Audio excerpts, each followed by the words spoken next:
Suiza es sede de un importante encuentro en el que líderes de varios países discuten el plan de paz presentado por Estados Unidos para dar fin a la guerra de Rusia en Ucrania. Ha trascendido que un sector presentó una contrapropuesta.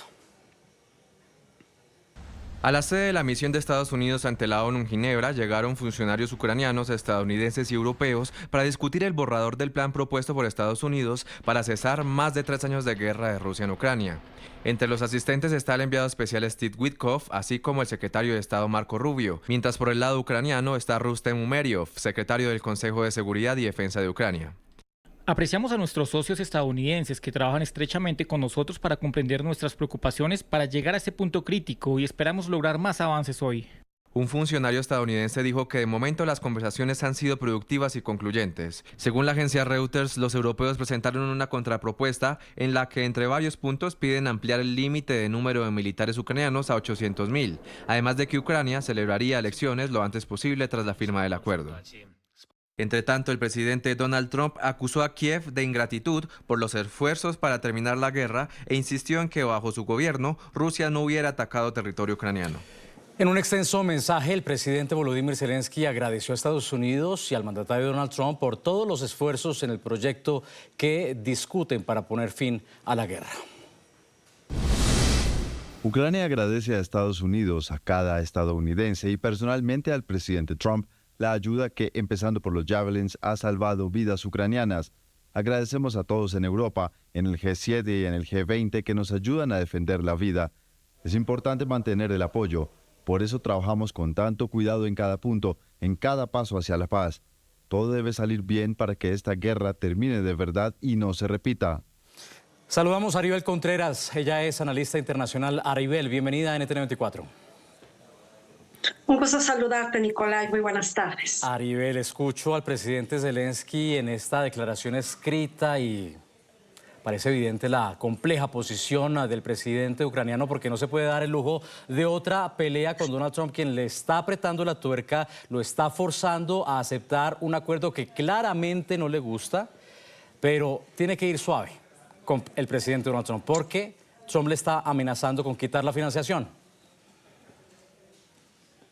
Totalmente de acuerdo contigo, Nicolai. Me parece que se encuentra en una guillotina política. Realmente no tiene mucha cuerda de dónde poder jalar. Está, me parece, en una camisa de fuerza, donde si ceden pues el territorio de Donbass, si cede todo el pliego petitorio que prácticamente es entregar no solamente el territorio, sino la dignidad de los ucranianos, pues sale perdiendo, pero también sale perdiendo si no lo acepta, porque el presidente Trump está ya agotado en estos meses de que ha visto de que no puede resolver la guerra como según él prometió en campaña en solo 24 horas. El gran ganador de todo esto sin duda es el presidente ruso Putin, el gran perdedor sin duda es Zelensky ante los escándalos de corrupción de la semana pasada, pues vemos que cada vez se encuentra más orillado a tener que ceder y que no tiene realmente gran margen de maniobra. Por eso es que Europa está detrás de este plan de paz para hacer ajustes, porque me parece que realmente está en total alineación hacia los intereses de Moscú y Washington y en total desventaja para toda Europa. Claro, y mientras tanto, mientras en Suiza están todos corriendo a contrarreloj, pues el más tranquilo en el Kremlin es Vladimir Putin. Hablabas de los europeos. Escuchemos las contrapropuestas de algunos de ellos. Muchos han instado a la administración Trump a reevaluar su plan de paz. Esto decían. Hemos acordado todos los elementos principales necesarios para una paz justa y duradera y la soberanía de Ucrania. Permítanme destacar 3 de ellos. En primer lugar, las fronteras no pueden modificarse por la fuerza. En segundo lugar, como nación soberana, no pueden haber limitaciones a las Fuerzas Armadas de Ucrania que dejen al país vulnerable a futuros ataques y por lo tanto socaven también la seguridad europea. En tercer lugar, deben reflejarse plenamente la importancia fundamental de la Unión Europea para garantizar la paz en Ucrania. Ucrania debe tener la libertad y el derecho soberano de elegir su propio destino. Han elegido un destino europeo. Comienza con la reconstrucción del país, su integración en nuestro mercado único y nuestra base industrial de defensa y, en última instancia, su adhesión a nuestra Unión. Sigo sin cambios, sí.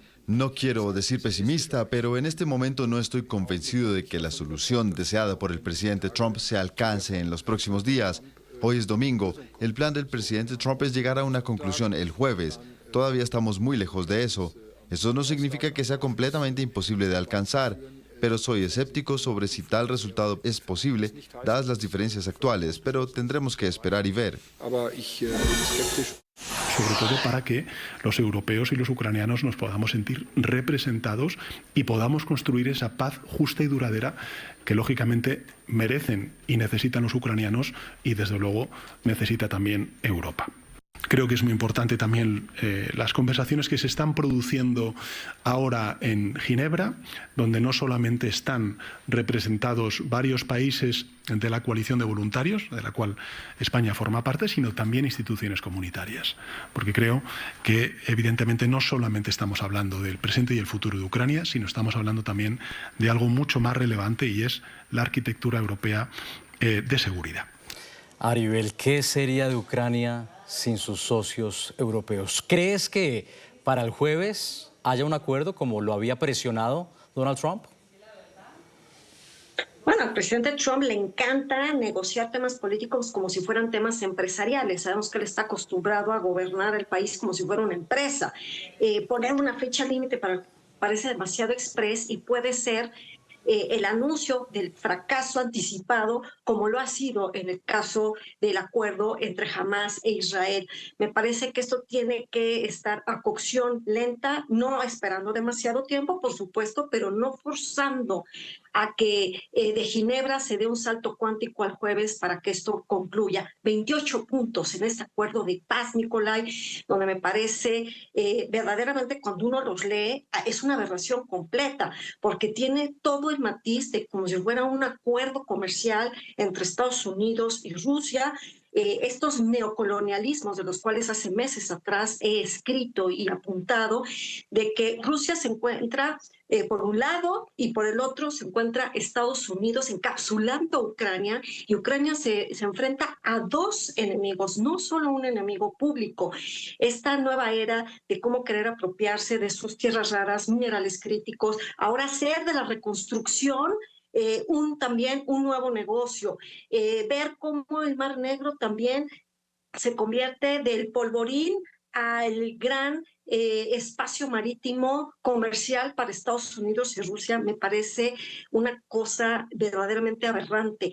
Es increíble ver que un país con solo atacar y violar el derecho internacional puede hacerse no solamente del territorio que tanto anhela, sino además sacar jugo y partida de que se le levanten todas las sanciones internacionales que se le han implementado desde el año 2014 por la autoanexión de Crimea. Es increíble y aberrante cómo el inquilino de la Casa Blanca pretende hacer del proceso de guerra hacia una paz ahora un negocio. Él no pierde, por supuesto, al contrario, ve jugosas ganancias a nivel personal, pero también hacia Estados Unidos. Y al final del camino, Ucrania se enfrenta en una posición sumamente débil. Tu pregunta tan pertinente, ¿qué haría Ucrania sin sus socios europeos? Pues es justamente el por qué los líderes europeos se encuentran en diversas conversaciones desde el día de ayer en Sudáfrica a propósito de la cumbre del G20.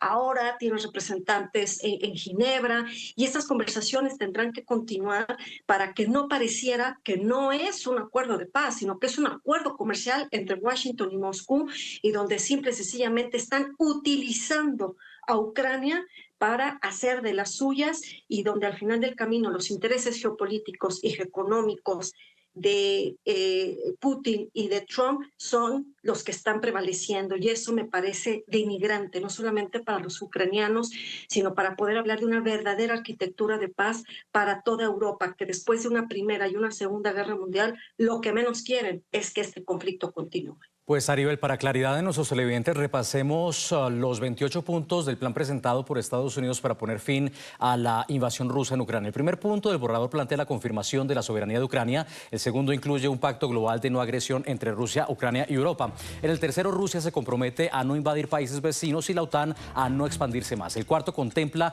un diálogo entre Rusia y la OTAN con la mediación de Estados Unidos para garantizar la seguridad mundial. Y en el quinto, Ucrania recibirá garantías de seguridad fiables.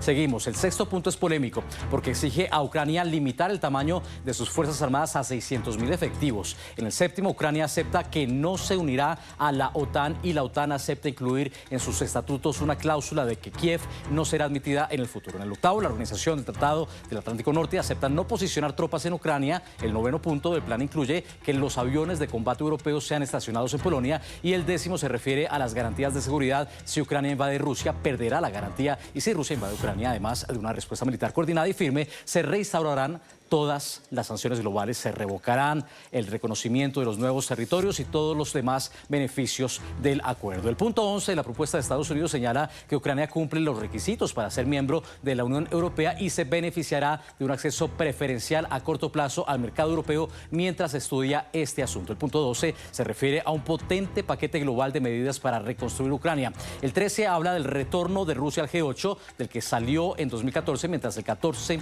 hace referencia al uso de fondos congelados a Rusia para reconstruir e invertir en Ucrania en iniciativas lideradas por Estados Unidos. El punto 15 establece un grupo de trabajo conjunto entre Rusia y Estados Unidos sobre temas de seguridad y cumplimiento de cláusulas del acuerdo. En el 16º, Rusia recogerá su legislación, su política de no agresión hacia Europa y Ucrania. El número 17, tanto Estados Unidos como Rusia acordarán extender la validez de los tratados sobre no proliferación y control de armas nucleares, incluyendo el Tratado START I. El punto 18 establece que Ucrania acepta ser un Estado no nuclear de acuerdo con el Tratado de no proliferación de armas nucleares. El 19 dice que la central nuclear de Zaporilla se reactivará bajo la supervisión del Organismo Internacional de la Energía Atómica y la electricidad producida se distribuirá de forma equitativa entre Rusia y Ucrania. En el punto 20, ambos países se comprometen a implementar programas educativos en las escuelas y la sociedad destinados a promover el entendimiento y la tolerancia. Todas las ideologías y actividades nazis deben ser rechazadas y prohibidas. En el punto número 21,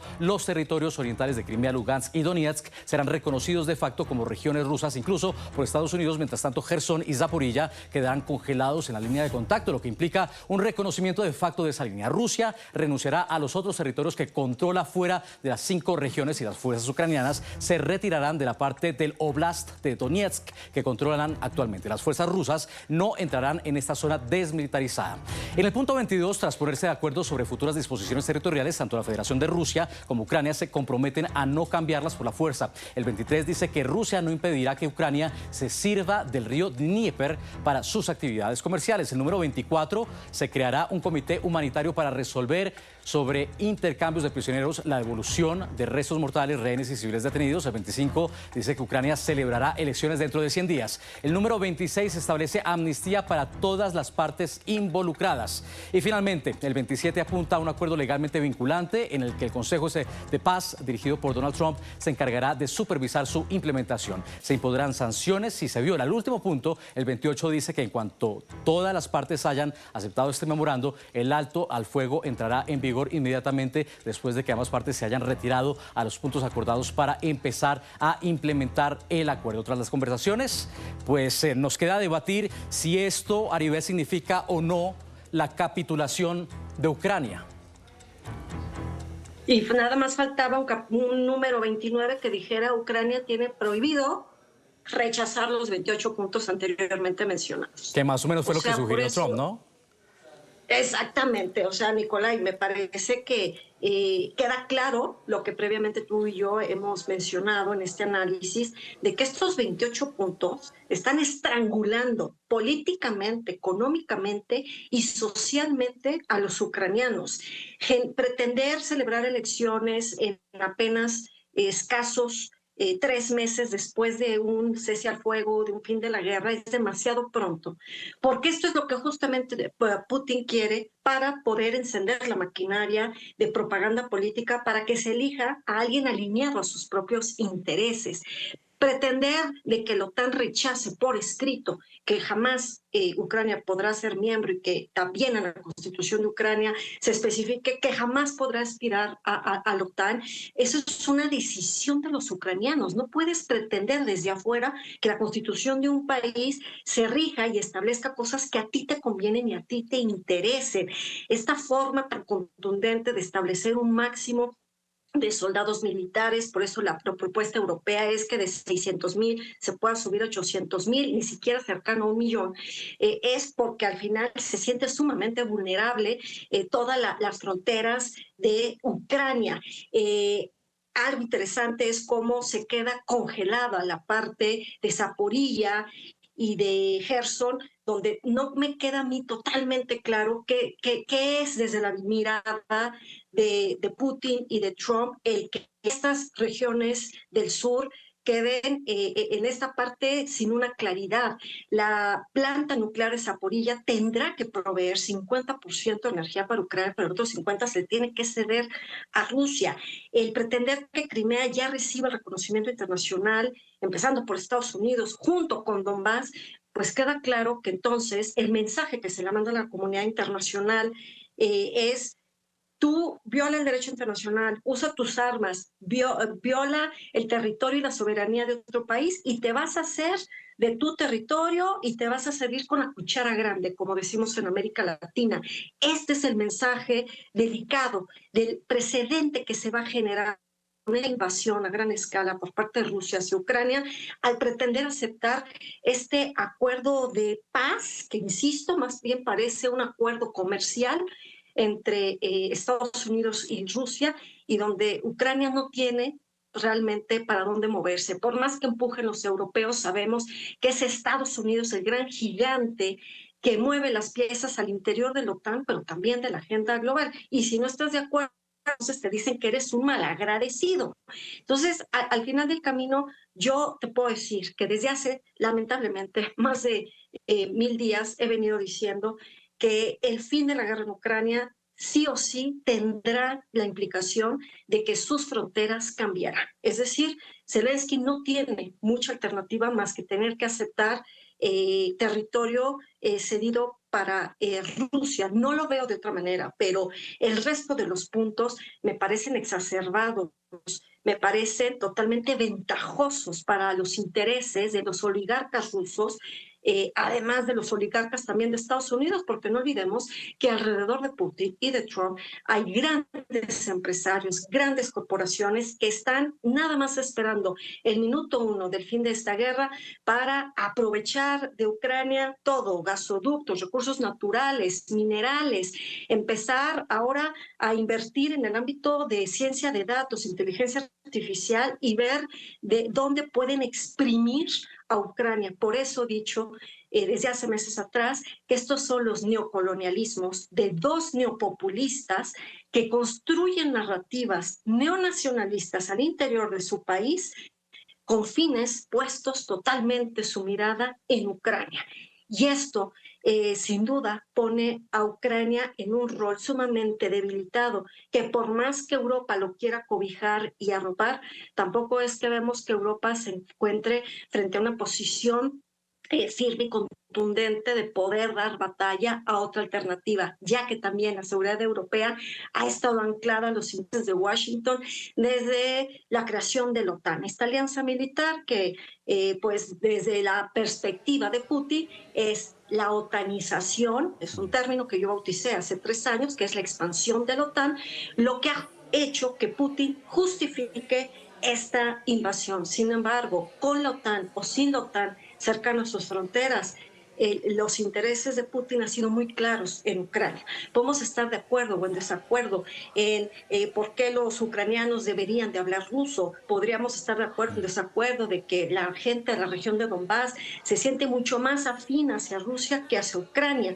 Eso es entendible, pero no es a través de la violación del derecho internacional, no es a través de invadir a otro país en que se podrán resolver temas ancestrales, históricos, que traen un trasfondo muy fuerte en el ámbito cultural. Y hemos visto que este conflicto, Nicolai, ha polarizado por completo la comunidad internacional, el norte global totalmente entendiendo y simpatizando con los ucranianos en la gran mayoría, pero el sur global totalmente alineado a los intereses de Vladimir Putin por esta diplomacia que ha venido construyendo desde hace tiempos atrás con países como América Latina, África y otras naciones. Entonces, también Ucrania ha tenido que estar en medio en foros multilaterales como las Naciones Unidas para que a través de resoluciones se pueda apostar a la paz. Pareciera que Putin tiene línea directa con ese sur global. No olvidemos esa polémica propuesta que también presentaba el presidente de Brasil, que incluía la cesión de territorio soberano ucraniano. El análisis de la internacionalista Aribel Contreras desde México. Aribel, gracias. Un fuerte abrazo, Nicolás, y hasta pronto. Hasta pronto. Y atención porque el secretario de Estado de Estados Unidos, Marco Rubio, ha señalado grandes avances para discutir, según él, el borrador del plan para poner fin a la guerra. Destacó la jornada como muy productiva. Bien, tuvimos un muy buen día hoy. Creo que hemos avanzado muchísimo, incluso desde la última vez que hablé con ustedes. Les pido disculpas por la espera, pero aún quedaba trabajo por hacer. Comenzamos hace casi 3 semanas con un documento fundacional que socializamos y analizamos con ambas partes. Con sus aportaciones, llegamos hoy aquí con un objetivo, reducir los puntos según la versión a medida que evolucionaban e intentar reducir los que estaban pendientes. Y lo hemos logrado hoy de forma sustancial. Obviamente, como cualquier acuerdo final, los presidentes deberán aprobarlo. Hay un par de asuntos en los que debemos seguir trabajando, pero creo que el informe de hoy ha valido la pena.